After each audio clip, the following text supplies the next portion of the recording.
Bom dia, segundo ano. E aí, pessoal, vamos lá? Literatura hoje em segunda unidade.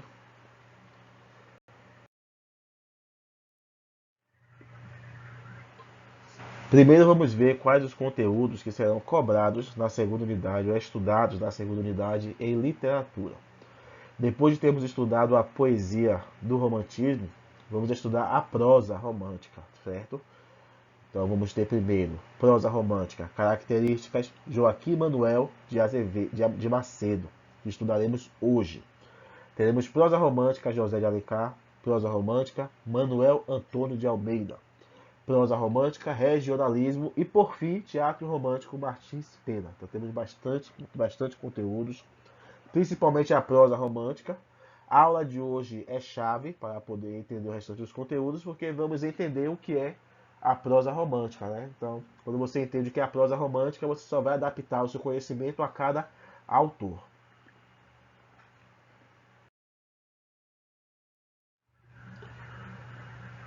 Então, nossa aula de hoje se encontra na página 52 do módulo de vocês. Quem já tiver o módulo pode abrir, quem não tem ainda pode acompanhar a aula. E se não for ter, já decidiu que não vai ter módulo, comece a fazer suas anotações, tirar print, copiar, porque tudo isso será cobrado em avaliação, tá bom? Prosa romântica, características, Joaquim Manuel de Macedo. Já aviso que nossa aula hoje será um pouco mais longa, um pouco mais de conteúdo, tá bom? Então tenham paciência e assistam até o final. Vamos entender primeiro o que é a prosa romântica, a origem da prosa romântica. Na verdade, essas narrativas de cunho sentimental e aventuresco, ou de cunho realista e satírico, eles já existiam desde a época medieval. Só que não tinham a valorização, não tinham importância. O público daquela época preferia dar valor, dar importância às epopeias, como de Camões, ao teatro, como de Gil Vicente, e também às poesias. Então, esse tipo de obra de prosa romântica não tinha a valorização daquela época. Com as modificações e adaptações que foram feitas ao longo dos anos, dos séculos, a prosa romântica veio a ganhar destaque na literatura já no século XVIII. Então, no século XVIII é que a prosa romântica começa a ganhar destaque. Para o texto ser considerado romance, para que possa dizer, não, estou diante de um romance, isso aqui não é uma poesia, isso é um romance. O que é que precisa ter para que eu possa ter uma obra e classificar ela como romance? O texto precisa ser em prosa. Essas são as características. Ó. Texto em prosa. Então não pode ser versos, não pode ser estrofes. Tem que ser em prosa. Tem que ser uma narrativa, contar uma história, e tem que ser longa, com possibilidades e muitos detalhes, de muitos detalhes. Então a história tem que ser bem criativa, longa e criativa. Tem que ter muitos personagens, também tem que ter vários conflitos simultâneos, assim como acontece algumas vezes com uma novela, que tem o conflito do personagem principal, mas também tem uma parte de outro conflito dos filhos, ou da empregada com alguém, com um amante, e coisa do tipo. Então tem que ter conflitos simultâneos.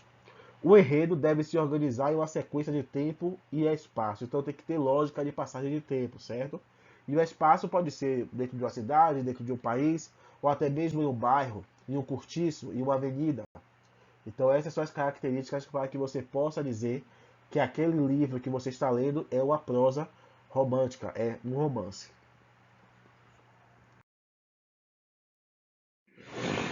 Vamos entender mais sobre a prosa romântica, tá certo? Então, o romantismo, pessoal, é o ponto-chave para formar um público leitor. Que público leitor é esse? É a burguesia.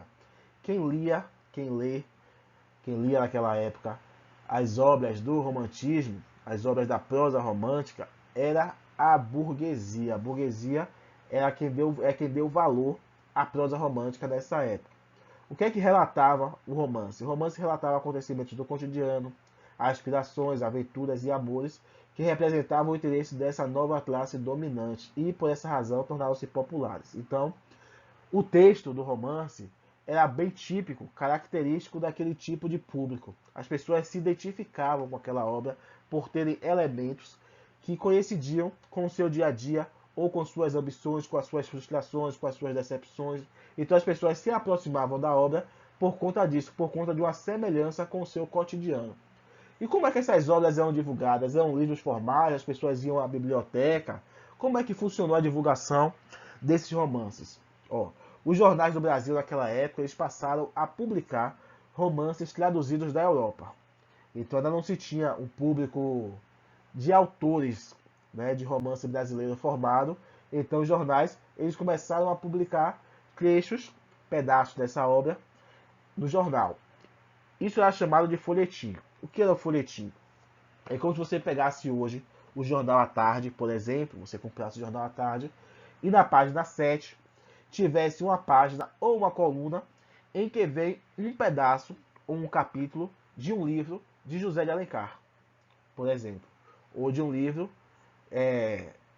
de algum autor do cotidiano, algum autor comum que vocês talvez tenham mais contato hoje em dia. Então, através daquele folhetim, aquele fragmento de obra, é que as obras se tornaram populares. Os folhetins eles fidelizavam os leitores, tornavam os autores conhecidos e ampliava a venda dos jornais. Esses jornais passaram a publicar também autores brasileiros na forma de folhetim. Então, o folhetim era muito importante. O folhetim era importante. Então, diariamente ou semanalmente, as pessoas compravam o jornal e, além de ver as notícias, de se atualizarem sobre o que vinha acontecendo na sociedade, eles também tinham contato com a literatura. Então, no meio daquela informação do jornal, as pessoas acabavam tendo contato com a literatura. Era algo importante, tanto socialmente, como também da forma educacional das pessoas. E para o jornal também era bom, porque as pessoas muitas vezes passavam a comprar o jornal somente por conta do folhetim, para terminar aquela história que eles começaram a ler no dia anterior ou na semana passada. Os folhetins tinham uma peculiaridade. Os folhetins normalmente terminavam gerando uma expectativa no leitor a respeito dos próximos acontecimentos, levando o leitor a comprar o jornal no dia seguinte. Então, o folhetim já é estruturado dessa forma, para deixar aquele gostinho de quero mais, como algumas vezes acontece com as novelas ou séries que acompanhamos hoje em dia. Justamente naquela cena mais importante, naquela cena que vai começar uma discussão, uma briga, ou que alguém vai dar uma resposta-chave para aquele enredo, é cortado. E você espera o próximo dia para assistir o próximo capítulo. A mesma coisa acontecia com o folhetim. O folhetim encerrava, deixando uma expectativa no leitor para o próximo desfecho, o próximo acontecimento. Sendo assim, o leitor ficava com ansiedade para comprar o jornal no dia seguinte.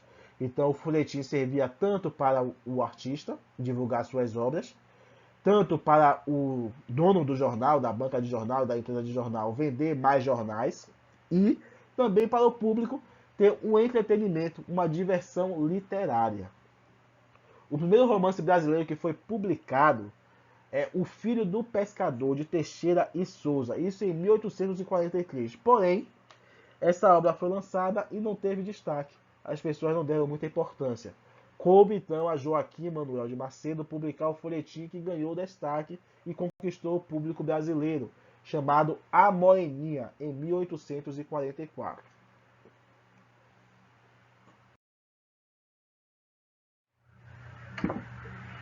Vamos entender agora como se classificam os poemas. Os poemas não, desculpe, os romances. Poema foi o nome dela anterior, agora é romance. Certo? Como é que nós podemos classificar? São 4 tipos de romance. De acordo com o ambiente que se fala no romance, de acordo com as características, o tema, nós podemos dizer que o romance é urbano, que ele é regionalista ou sertanejo, que ele é histórico ou então indianista. Para que o romance possa ser urbano, na sua obra tem que retratar o cenário da corte. Os autores geralmente procuravam características da vida urbana carioca e abordavam os costumes da sociedade patriarcal da época. Então, o romance urbano falava realmente da vida urbana carioca, os costumes, os hábitos, os lugares que as pessoas frequentavam. Então, uma parte do público se identificava com aquilo porque falava do meio que ela vivia, do meio que ela estava inserida. Mas o romance de regionalista e sertanejo já vai para o ambiente rural.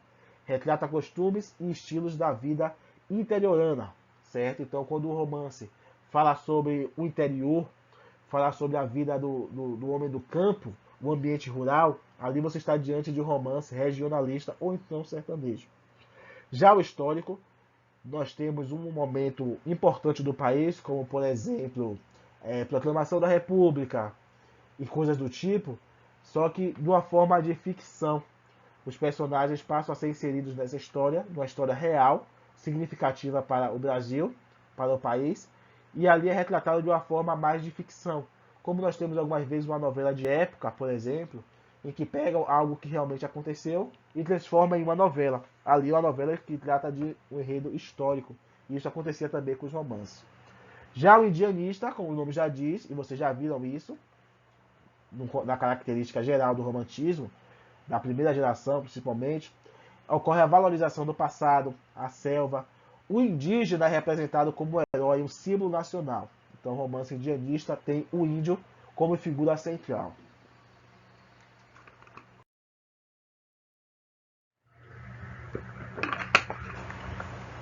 Características da prosa romântica e autores. A prosa romântica brasileira apresenta enredos de quê? Amor impossível. Então, quando você pega um romance brasileiro, você pode encontrar um amor que é impossível. E há, em geral, a idealização da figura feminina como uma pessoa que o homem não pode ter acesso, que dificulta a relação. As obras também revelam a exaltação de aspectos naturais e regionais brasileiros. Momentos históricos são valorizados e a figura do indígena surge como herói nacional. Então aqui nós temos características da primeira geração do romantismo que eram utilizadas principalmente na prosa romântica também. Então esse momento da prosa romântica é bem relacionada à primeira geração do romantismo.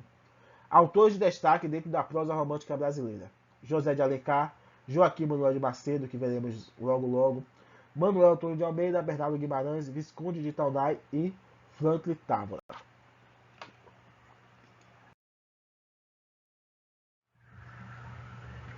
Joaquim Manuel de Macedo. Quem foi Joaquim Manuel de Macedo? Foi o autor de A Moreninha. Vocês já viram o primeiro romance a ganhar destaque no cenário brasileiro. Ele nasceu em 1820 e veio a falecer em 1882. Já em 1844 ele se formou em medicina. Nesse mesmo ano que ele se forma, ele lança o folhetim A Moreninha. Então, ao mesmo tempo que ele estava na faculdade de medicina, ele começa a compor a sua obra A Moreninha e no mesmo ano ele completa a medicina e lança A Moreninha. O que acontece é que A Moreninha ganha muito destaque, estoura, sabe? Estourou, como se diz hoje em dia. Então, ele decide que vai seguir pela carreira literária e também pelo jornalismo e deixa de lado a medicina, não chega a exercer a profissão de médico. Então foi a opção que ele fez naquela época. E por que A Moreninha fez tanto sucesso? Por que as obras de Joaquim Manuel de Macedo fizeram tanto sucesso? Se destacaram no cenário do folhetim brasileiro. Por quê? As obras dele geralmente tinham um par amoroso jovem, o que interessava o público. Esse par amoroso jovem encontrava empecilhos para a realização amorosa, então era um amor difícil de acontecer. Tinham cenas cômicas, tinha um pouco de humor, né? Essa obra sempre tinha um pouco de humor. Tinha um segredo, um mistério a ser revelado no final da narrativa, então tendia ao público aquela expectativa para que você pudesse acompanhar o folhetim, comprar novamente na outra semana ou no outro dia, continuar comprando até que descobrisse o desfecho daquele mistério. Tinha um final feliz, quer dizer, o par amoroso jovem contra o empecilho, mas no final vence o obstáculo e consegue ser feliz. E também tinha uma linguagem simples, coloquial. Então qualquer pessoa poderia pegar um romance, um folhetim de Joaquim Manuel de Macedo em um jornal e conseguia ler e entender, porque a linguagem era simples e coloquial. Então esses elementos fizeram com que a obra de Joaquim Manuel de Macedo se tornasse popular, agradasse o público daquela época. Mais o quê? Mais nada. Atividade para casa, página 56 até a 61. Aí já é com vocês, hein? Como eu disse, a aula é um pouco mais longa por conta do conteúdo ser mais longo. A unidade é curta e temos muitos assuntos. Eu não quis dividir esse assunto em parte 1 e parte 2. Por isso ficou uma aula de 14 minutos exatamente agora. Tchau, tchau, gente.